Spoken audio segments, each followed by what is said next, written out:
Okay, hi. What I want to talk about with you, oh my God,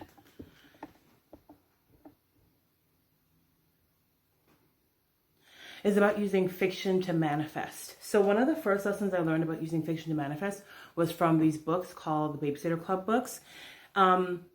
They really taught me like how to start and run a business. Like they were my first introduction to learning about running a business. Like, yeah, I learned a little bit in school, but it was those Babysitter Club books that really like taught me the nitty gritty. Now it wasn't exact. I wasn't going to go ahead and like, get a bunch of my friends and start this Babysitter Club because I don't like teamwork. The Babysitter Club books didn't really talk about like what to do when your clients' phones are tapped. But overall, they helped me to learn how to think like a babysitter. And then when it came to like actually being one, I basically copied kind of what I learned in those books. What happened for me is as I was reading them, I could put myself in the position of the characters, and I could see myself doing what they did, and that was really all it took. Like being able to see myself doing what the characters. Oh no, I don't like this.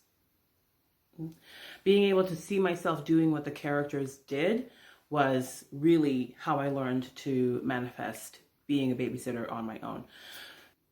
I have a few examples of books I've read recently, and obviously I'm an author and I wrote a fiction book, and so I'm going to talk about Girl Tracy as an example of, how you can use fiction to manifest.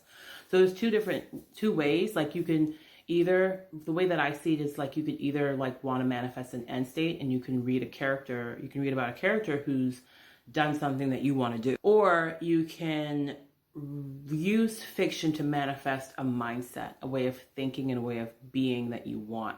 You might not want the character's end state exactly because, whatever, but you want some sort of quality that they're able to emulate in the book. I would say more like adult examples. The Replacements by Shay Sanders is an example of a book where it's like the character. So if you're someone who's just getting out of a relationship, now before I get too much into this book, it has some spice to it, okay? It's a little spicy, maybe 3 spices. So this book I would say is like great if you're looking to read an example of someone who's been in a long-term relationship, getting out of a long-term relationship, and is looking to start their life over again. So new job, and by the end of the book she has a new relationship too. So if you've recently gotten out of a relationship and you have to start over, also key thing about this book, and